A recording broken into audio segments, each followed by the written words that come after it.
Oke, tadi kita sudah berhasil mendesain user interface-nya seperti ini. Nah, sekarang bagaimanakah cara memperbarui elemen teks ini ya? Yang ini akan digunakan untuk score, dan ini akan digunakan untuk timer. Berarti kita harus mempelajari konsep pemrograman UI di Unity. Ya, pemrograman UI untuk memanipulasi properti sebuah elemen user interface itu sebetulnya tidak jauh beda dengan Visual C#. Ya, yang penting kita harus bisa mendapatkan referensi ke elemen user interface tersebut. Ya, caranya gimana? Kita akan bikin sebuah public field pada sebuah script, ya, yang jenisnya adalah tipe dari elemen user interface tersebut, misalkan teks atau image. Ya, kemudian nanti jangan lupa public field ini harus diatur nilainya di inspector. Ya, contoh, kita akan langsung terapkan pemrogramannya pada sistem skor. Ya, kita akan bikin sebuah sistem skor yang sederhana. Ketika pemain mengambil koin, maka nilai dari koinnya akan ditambahkan ke skor pemain saat itu.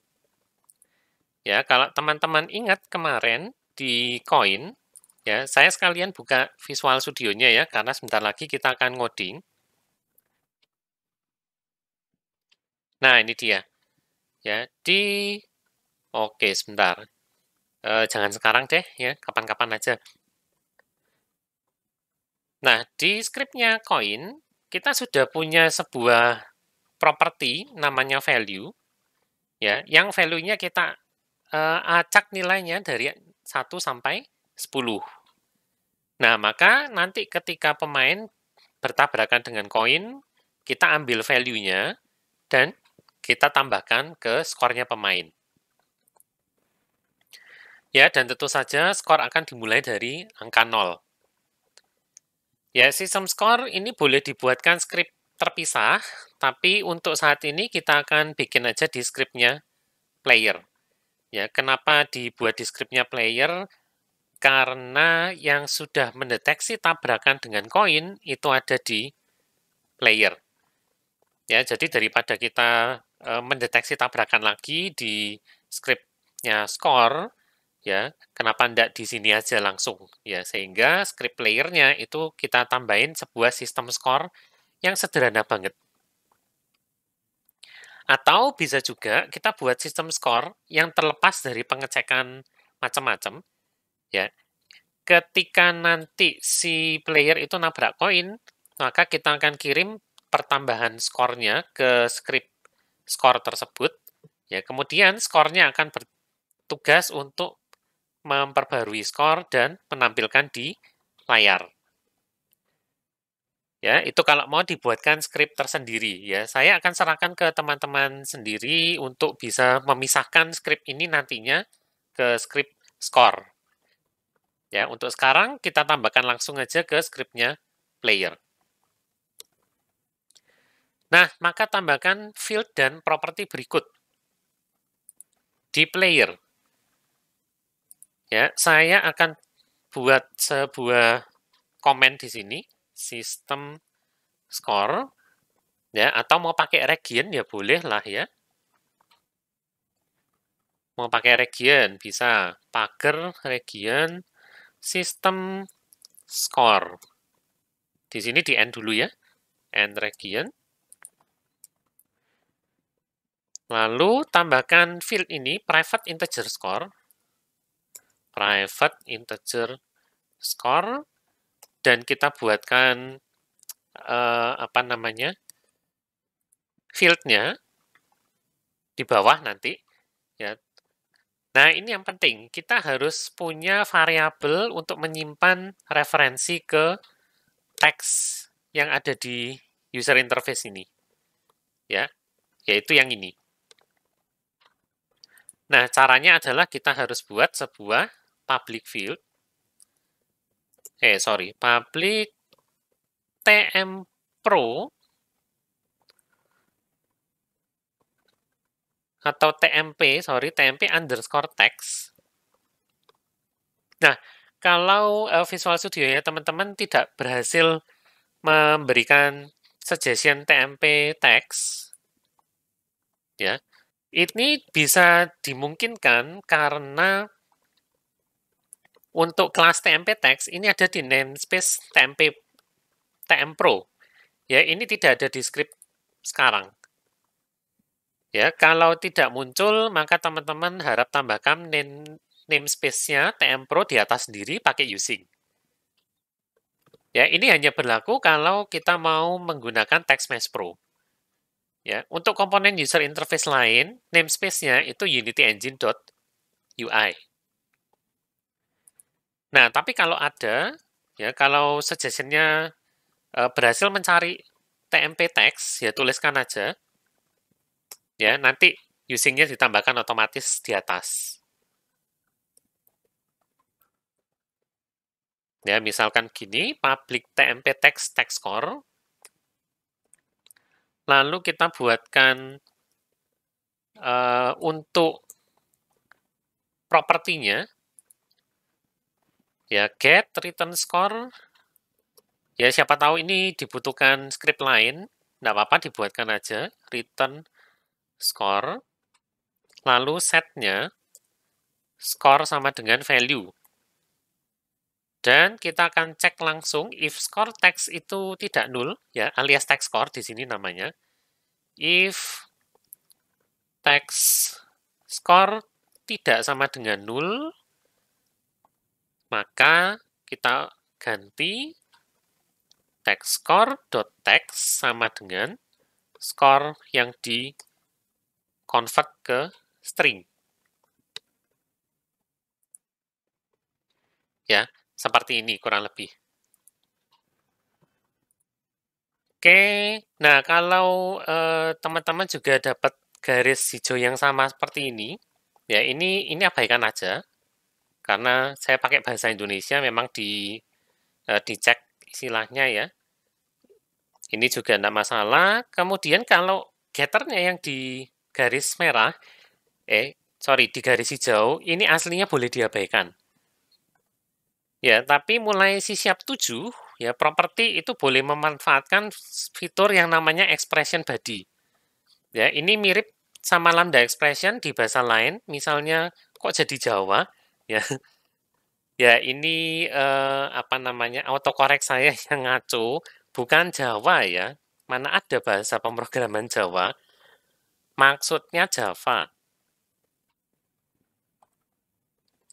Ya, ini mirip sama lambda expression di bahasa lain, misalnya Java atau Kotlin.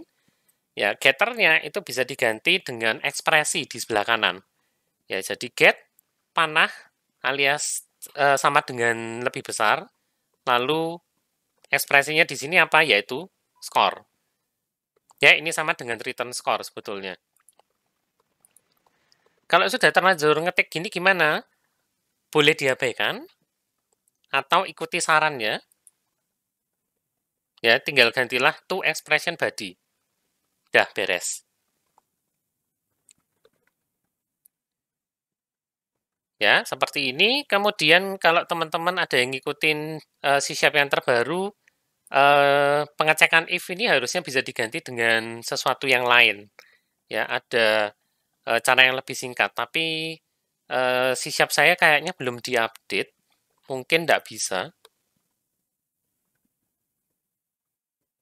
Ya, di sini dia tidak mau. Jadi, ya, tidak usah pakai fitur tersebut. Ya, pakai aja yang biasa seperti ini. If text score tidak null, kenapa dicek tidak null? Ya, ini cuman pengecekan standar aja. Ini mengamankan kalau kita lupa ngupdate atau memberi nilainya si public field text score ini. Ya, kalau tidak ada nilainya, maka dia akan jadinya null, sehingga kita dapat error di text score.text ya. Loh, ini null kok kamu mau ngakses .text-nya? Ya, tidak punya. Nanti akan ada unassigned reference exception. Nah, mencegah itu, maka ini dikasih pengecekan dulu.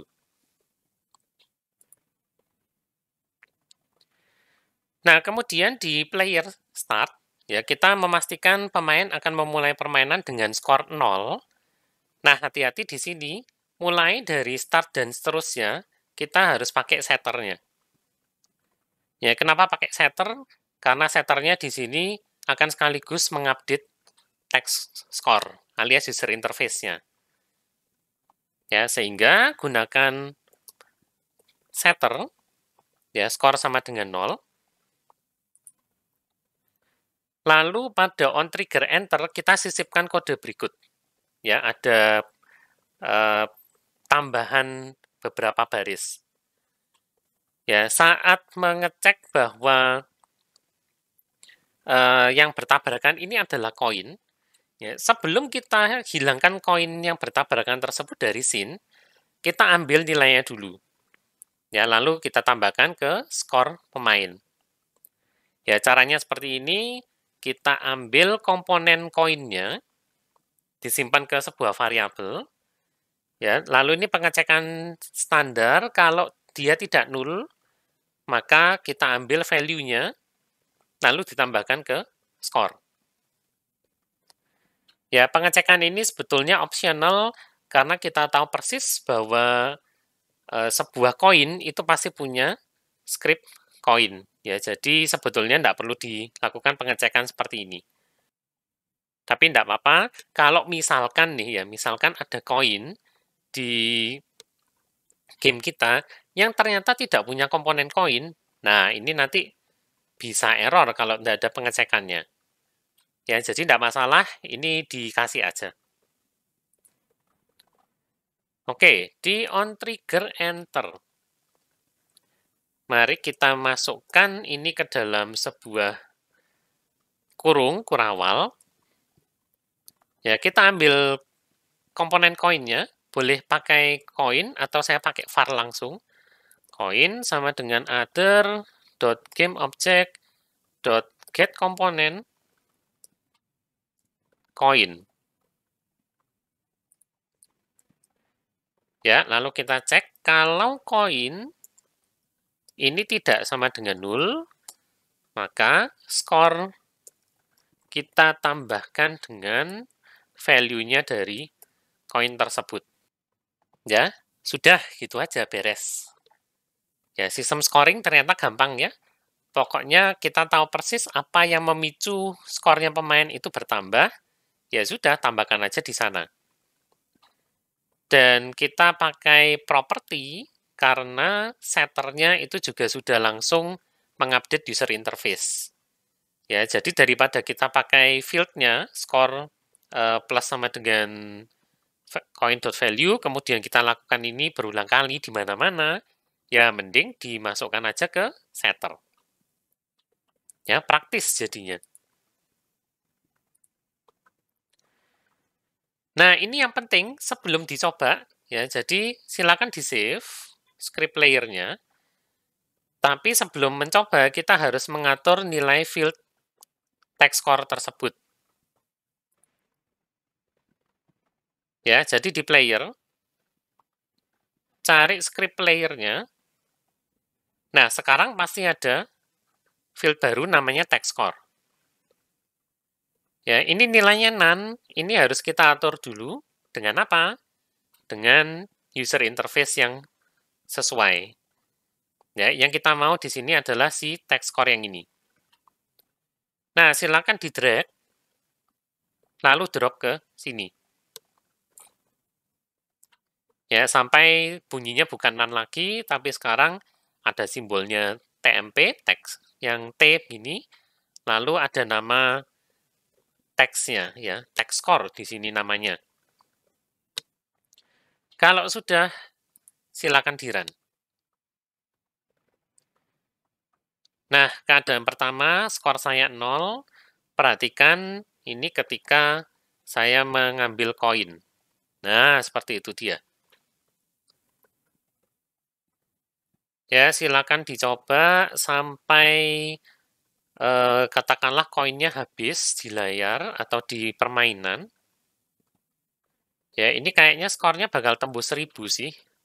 Ya, saya coba aja. Karena jumlah koinnya cukup banyak ya.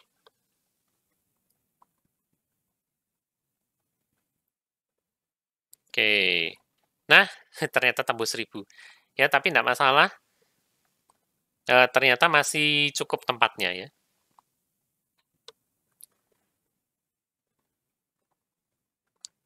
Oke, berarti text score saya sudah berfungsi sebagaimana mestinya.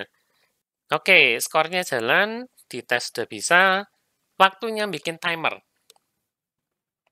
Nah, sistem timer ini bisa kita implementasikan dengan mudah dengan menggunakan variabel bantuan namanya time.deltaTime. Ya, time.deltaTime ini menyimpan waktu yang berlalu sejak pembaruan frame terakhir. Ya, dan ini bisa dipanggil di dua tempat, entah di update maupun di fixed update. Ya, kita belum pernah ketemu sama fixed update, nanti aja deh kalau memang sudah dibutuhkan ya. Fixed update itu apa? Intinya mirip sama update, tapi karena namanya fixed, maka method fixed update itu manggilnya pada periode yang selalu tetap. Ya, kalau update ini terpengaruh frame rate. Nah, kalau mau membuat sebuah timer yang turun, ya alias countdown, maka konsepnya adalah kita akan menyiapkan sebuah variabel float yang akan menyimpan waktu yang tersisa. Lalu tiap frame kita akan mengurangkan waktu tersebut dengan time.deltaTime. Dan terakhir kita akan cek apakah waktunya habis atau enggak. Ya, ini bisa dimanfaatkan untuk pengecekan game over.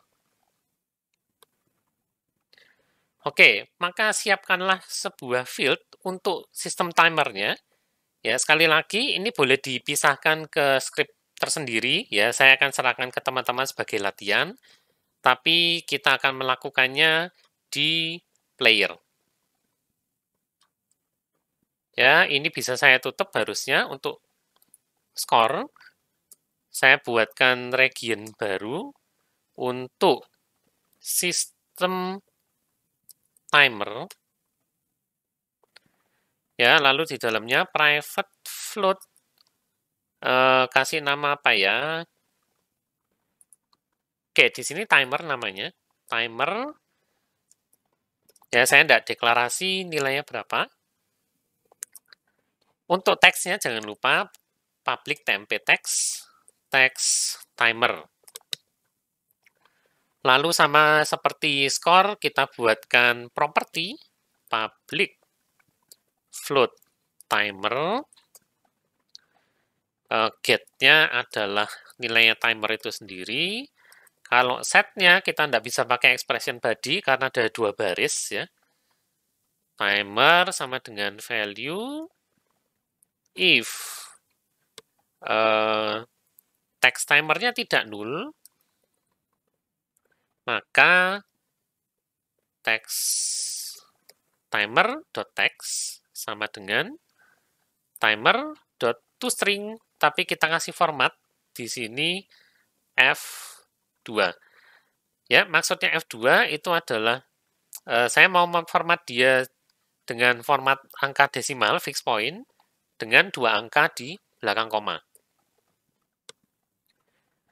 Oh iya, satu lagi. Karena timer kita ini sifatnya turun, ya ketika dikurangin ada kemungkinan timernya jadi negatif. Ya, sehingga kita akan cek dulu nilai value-nya.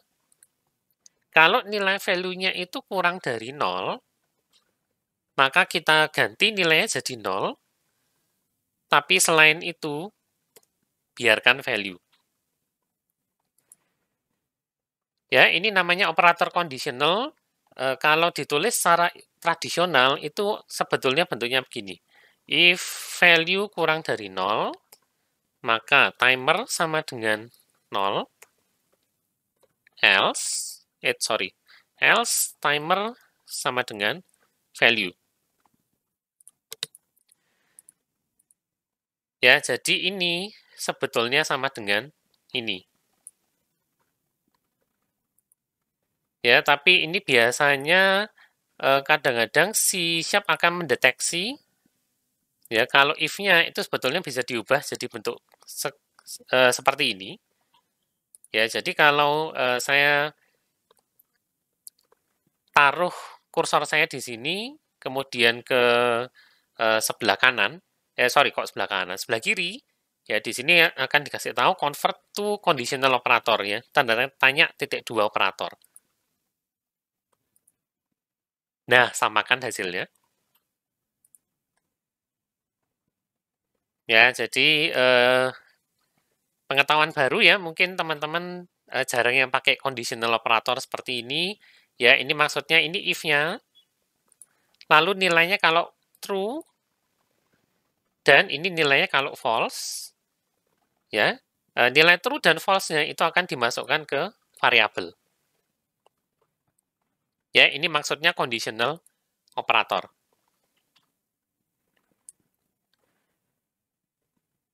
Nah, berikutnya kita akan atur waktu yang tersisa itu jadi 60 detik.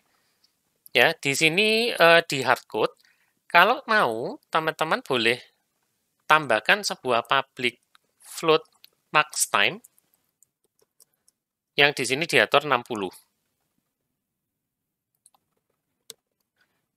Ya, lalu di start kita atur timernya.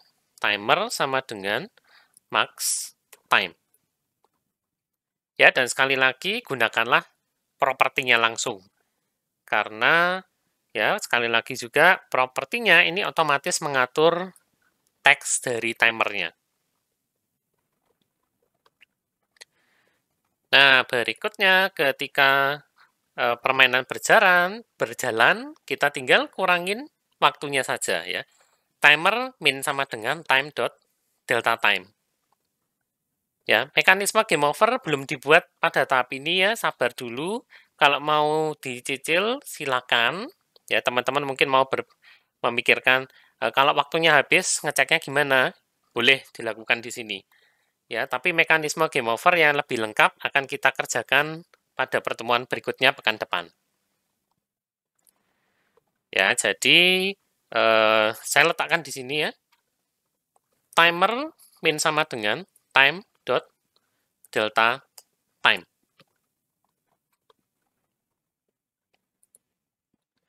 Oke, nah sudah gitu aja.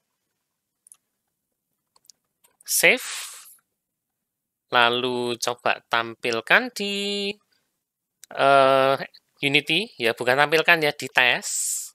Dan jangan lupa ya text timernya ini harus diatur dengan ini.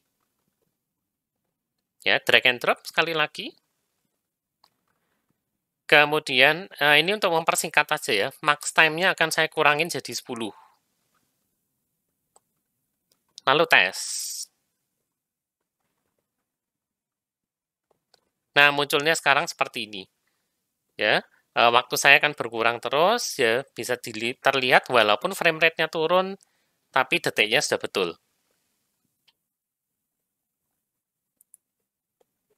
Ya, kalau mau silakan ini dikembalikan jadi 60, lalu bisa dites permainannya, ya apakah dengan waktu 60 detik itu cukup ya untuk bisa mengambil semua koin.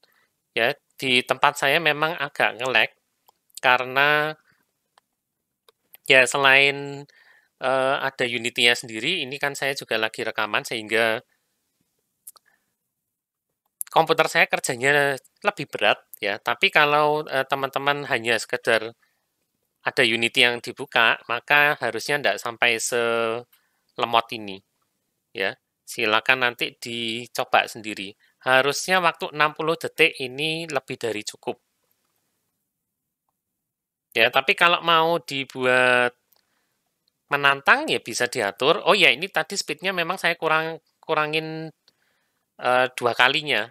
Ya, jadi bisa ada kemungkinan bahwa pemain ini tidak bisa mendapatkan semua koin. Nah, masih sisa.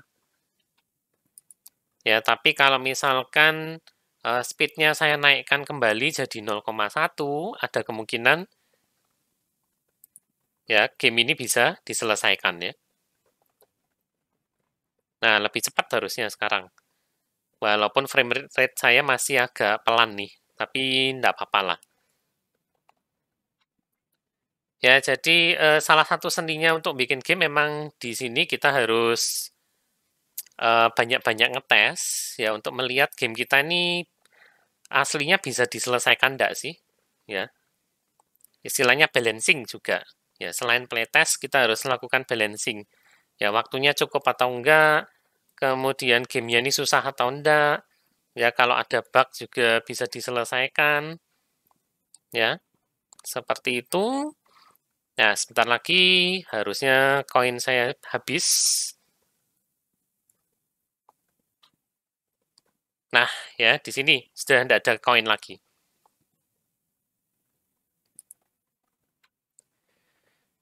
Nah, dengan demikian, sistem skor kita sudah jalan, sistem timer kita juga sudah berjalan sebagaimana mestinya. Nah, dengan demikian kita sudah bisa membuat user interface yang sederhana ya.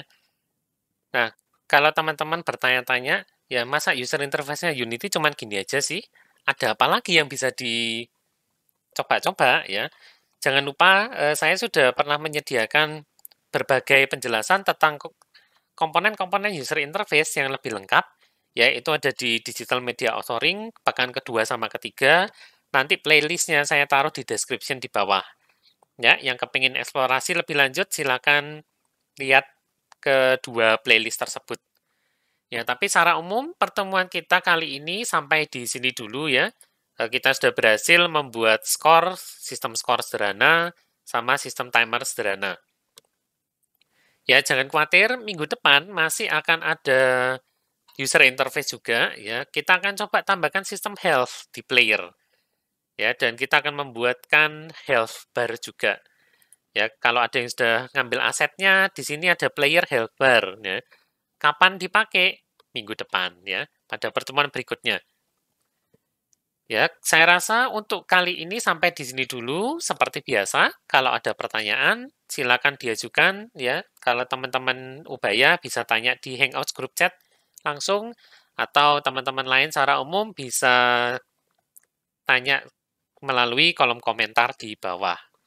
Ya, sekian untuk pertemuan kali ini. Sampai di sini dulu. Terima kasih sudah menyaksikan ya. Kita bertemu kembali pada pertemuan berikutnya pekan depan.